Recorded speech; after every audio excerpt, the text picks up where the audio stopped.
Book of Heaven, Volume 4, October 15, 1900. Contention between the confessor and Jesus for the crucifixion of Luisa. This morning, after I received communion, blessed Jesus let me hear his voice saying, "My daughter, this morning I feel all the necessity to be refreshed. Oh, please, take my pains upon yourself a little bit, and let me take some rest in your heart." And I, "Yes, my good, let me feel your pains, and while I suffer in your place, you will have all the ease to be able to refresh yourself and take some sweet rest. I only ask of you to wait a little longer until I remain alone, so that no one may see me suffer, because it seems to me that the confessor is still here." And he, "What does it matter if Father is present? Wouldn't it be better if instead of having one to refresh me, I had two? That is, you suffering and he concurring with me with my same intention?" At that moment, I saw the confessor placing the intention of the crucifixion, and immediately, without the slightest hesitation, the Lord shared with me the pains of the cross. Then, after I was in those sufferings for a little while, the confessor called me to obedience. Jesus withdrew, and I tried to submit to the one who commanded me. When in one instant, my sweet Jesus came back again, wanting to subject me to the pains of the crucifixion for the second time, but Father did not want it. When I would conform to Jesus, that is, to suffering, Jesus would come. When the confessor would see that I was beginning to suffer, he would stop the suffering with the obedience, and Jesus would withdraw.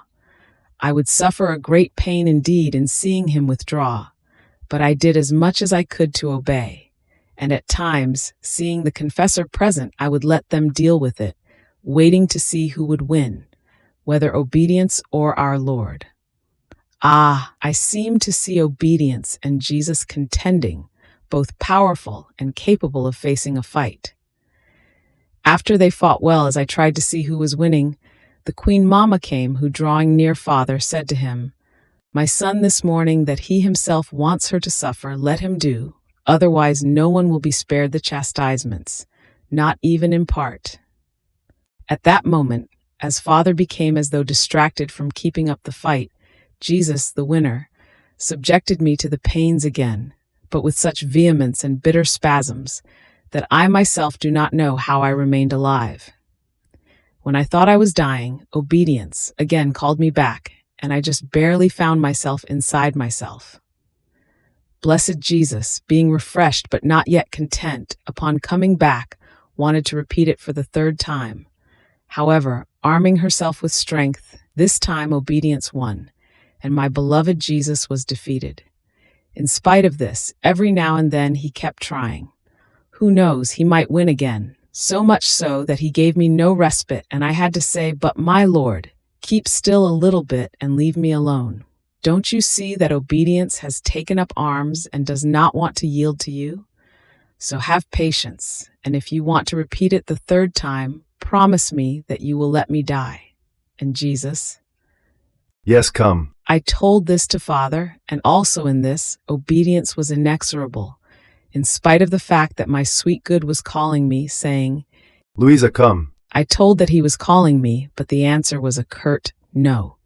What a nice obedience this is, since she wants to act like a madam in everything and over everything. She wants to meddle in things which do not belong to her, such as my dying. Besides, how nice, exposing a poor unhappy one to the dangers of dying, letting her touch the harbor of eternal happiness with her own hand.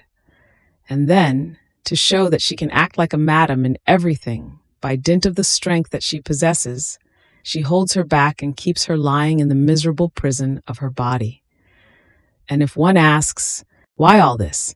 First, she does not answer, and then in her mute language she tells you, "Why? Because I am a madam and I have empire over everything." It seems that if one wants to be at peace with this blessed obedience, it takes the patience of a saint. Not only that, but the patience of our Lord himself. Otherwise, one would be in continuous frictions with her, because this is about her wanting to touch the extremes. So seeing that he could win nothing, the blessed Lord calmed down at the obedience and gave me a break. He mitigated the pains I was suffering and said to me, My beloved, in the pains you have suffered, I wanted to have you experience the fury of my justice by pouring it upon you a little bit. If you could see with clarity what point men have made it reach, and how the fury of my justice has taken arms against them, you would tremble like a leaf, and would do nothing but pray me to pour the pains upon yourself. Then he seemed to sustain me in my sufferings, and in order to cheer me, he said, I feel better in you. And I, Lord, who can tell you what I feel?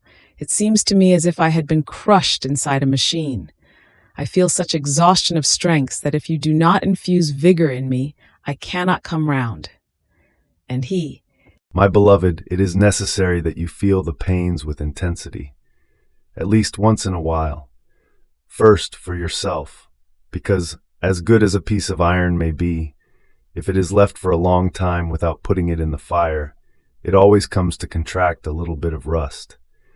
Second, for me, because if I did not unload myself upon you for too long, my fury would become so ignited that I would have no regard for the world, nor would I spare it in the least. And if you did not take my pains upon yourself, how could I keep my word of sparing the world the chastisements in part? After this, the confessor came to call me to obedience, and so I returned inside myself.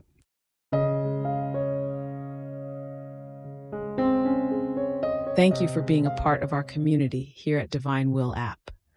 If you enjoy listening to Jesus' lessons on how to live in the divine will, please give this video a thumbs up.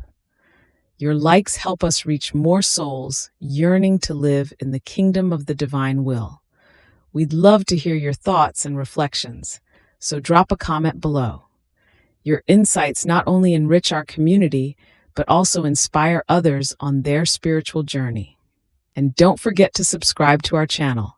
By joining us, you're helping to spread the news of the kingdom of the divine will, so that together we can bring His kingdom to reign on earth as it is in heaven. In the divine will, always.